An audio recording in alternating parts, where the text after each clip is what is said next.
Hey Nicole, how you doing? I've got your workup right here. I just wanted to address your writing real quick. I feel like it's missing something. It just seems kind of blah and boring to me. I'll address that. I can give you some really good tips how to dress your page up. And that's a valid concern, absolutely. Designers want their work to be looked at, right? And a boring page is not going to get looked at. A mundane or kind of blasé page is not going to get looked at. There's a lot of techniques we can use to add visual embellishments to the page that are going to result in the viewer wanting to look in the page and wanting to get involved in the article. I'll give you a few tips here in a second. There's a lot of information into an article. It's hard to fit on 2 pages to help room for graphics and images. So what I want to address there is this, is that in your composition, don't feel like you have to. Remember, we're learning right now, right? So you can take some liberty. So don't feel like you have to fit all of this type on 2 pages. Okay, in a real world, that could theoretically be a problem. Okay, it could be. I've had assignments where I've got a 2 page spread and the client gives me this amount of text and I only have two pages. I've got to fit all this type in 2 pages. It happens, but at this particular case, let's take some liberties as a student. And since we're learning, and let's say, no, you don't have to fit all this type on 1 page. What you can do is right down here, just come down here, but underneath the last paragraph, in parentheses, in an italic typeface, say continued on page, whatever, 130 or whatever it is. We've all seen it, and it's very effective. And I think it's a great way for you to be able to work some wonderful details without the added stress of having to include all of this type within this very, very brief 2 page spread. Okay, back to your writing.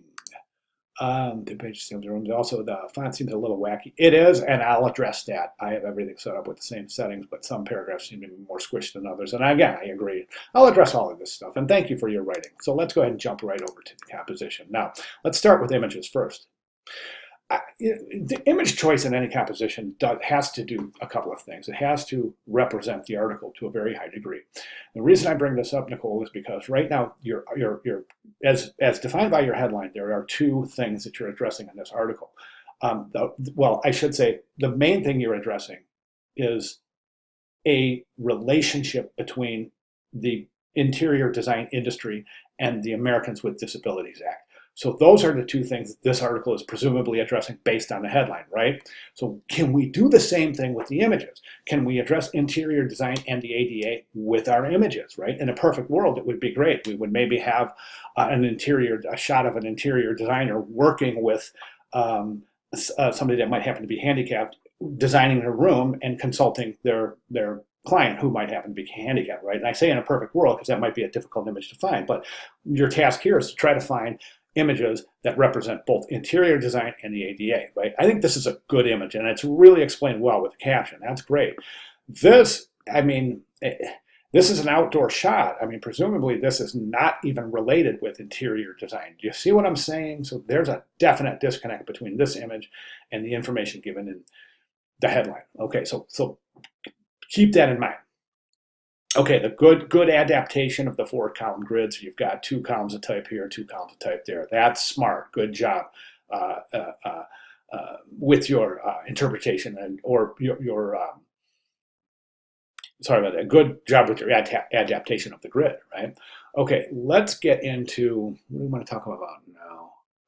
Let's talk about typography. Okay, typography. We've got some issues here, and I think the main issue is this. Well, there's a couple of things. Number one, you're using all serif typefaces. There's no typographic variety in here because your body copy is serif, your headline is serif, your subheads are serif. Let's get some variety in there.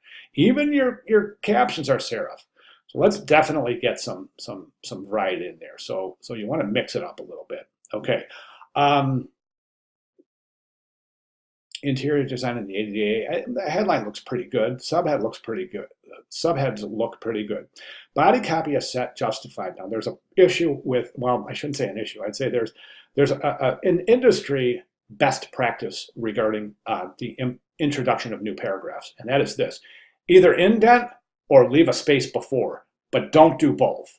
And I think doing both really adds a lot of these unnecessary indents into the left margin.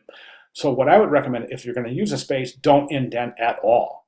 If you're not going to use a space, indent, but not this deep. You only really need to indent about 3 characters deep in the into the paragraph. So I think these indents are entirely too deep. You're a good eight characters deep there. My preference as a designer is not to indent and just to indicate new paragraphs with a space before. Okay, so there would be no indent here. Now, if you elect to mark your paragraphs with an indent, the first paragraph is never indented. Great idea on the first paragraph is to add a drop cap. That's a one, and I'll show you a couple examples with that in a second. Now, the main issue we're having with your typography, and the reason it looks so inconsistent is because you're using justified type settings, and the type that you're fitting into these predefined type text boxes using justified typesetting is saying this. The program is saying, okay, I have to have a straight left margin. I have to have a straight right margin. The words I'm going to fit between, I'm going to decide where the spaces go. All right, that's your software talking. Okay, but you're going, well, wait a second. These are really odd spaces. Why is one line so densely packed and then another line has all these spaces in it, right? It's inconsistent. Well, that's what the software does. The software doesn't have a brain. All it says is, okay, you're telling me you want this side straight, this side flush, so I'm just going to fit the spaces in where I think that it's appropriate, right? So that is a problem, and that's why you're getting all of this really, really strange behavior in your justified type settings. Justified type, I've got some settings for you for justified type. As a matter of fact, I'll go ahead and include them in this response. But I also have a feeling to do a lot of it has to do with that real deep indent too with the justified. So work that out. I'll include those. Let me write a note to myself to include those justified settings. Okay. So yeah, that's why we're getting all of these really strange, where some look really loose, some look really tight. And so we've talked about that. We talked about that. Let's talk about these subheads. Okay, the subheads are good. They're a little break, giving the reader a little bit of a respite, so a resting space, so to speak, so the page doesn't look so densely packed. Problem with these are that you're midway between the end of this paragraph and the beginning of this paragraph. So what that's doing is that's telling the viewer, this is going to be an exaggeration, but basically in essence what that's telling the viewer is telling the viewer that I as a designer am not going to tell you whether this text right here belongs to this paragraph or if it belongs to this paragraph. So you're making the viewer make a decision, and viewers don't want to make decisions. They want to know exactly what's going on. We can rectify that very easily by bringing this closer to the paragraph that it belongs to. So increase this space right here, and that's good to go. So you do the same thing here and here. It looks like this space right here. Yeah, this spacing is inconsistent too. Look at the space before this headline and after the paragraph is greater than the space before this headline and after this paragraph. And then conversely, this space is greater than this space here. So let's get some consistency down in there. You might want to start to think about working with character styles and paragraph styles in InDesign. Okay. Watch your alignment. As long as you're aligning things, let's take a look at this. Top of that image, and let me do this. I just want to do something here really quickly. I like to use my this little RTF window as a straight edge. So I'm just going to use the top of this as a straight edge.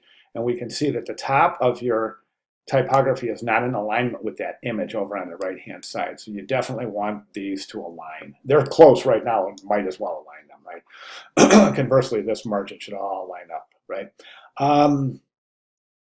Okay, how do we dress the article up? Number one, I think that the main thing is to add some visual resting places for the viewer. And I talked about that a little bit earlier. Well, a great way to do it is a drop cap, okay? So go ahead and research how to add a drop cap in InDesign. Let me show you what a drop cap looks like. That's a drop cap right there. Here's another more dramatic example of a drop cap. There's a drop cap right there. Okay, and it's a wonderful technique. We've all seen it, right? That's a drop cap. I recommend that. I would go 3 spaces deep at least. I think that's 3 spaces deep, that's good, yeah. And then these are 3 spaces deep. I think 3 spaces deep is a really, really good. I don't think 2 spaces deep is large enough and doesn't provide enough hierarchy for a drop cap. Okay, so drop cap, you add what's called a deck head, okay? So basically what you would do is would be a deck head. Here's your headline, okay? Start your type right here, okay?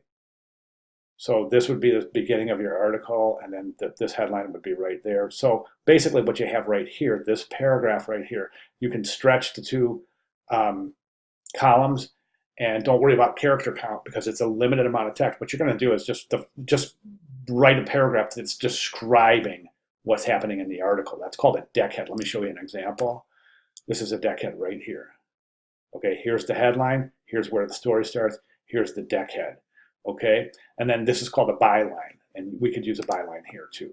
Okay, so add a deck. So far, we're drop cap, deck head, byline. Then also add some pull quotes. Pull quotes are great. There are 2 things that you can add. One is called a pull quote, and the other is called a call out. A pull quote is basically a quotation from the type somewhere, and you assemble it like this. This is a pull quote right there. Okay, see that? But it's set up as a call out. So a call out basically is just describing something that happens in the text, adding it as a call out. Span these two columns and compose the typography, and you have a call out. Add quote marks, and you have a pull quote. Okay, so definitely that's a great technique there too. So try those, and also your captions are a little bit difficult to see right there. You might want to add a little contrast to your caps, maybe by even increasing the size a little bit, but you don't want them as big as your body copy, that's for sure. Okay, so I think I've given you enough to think about.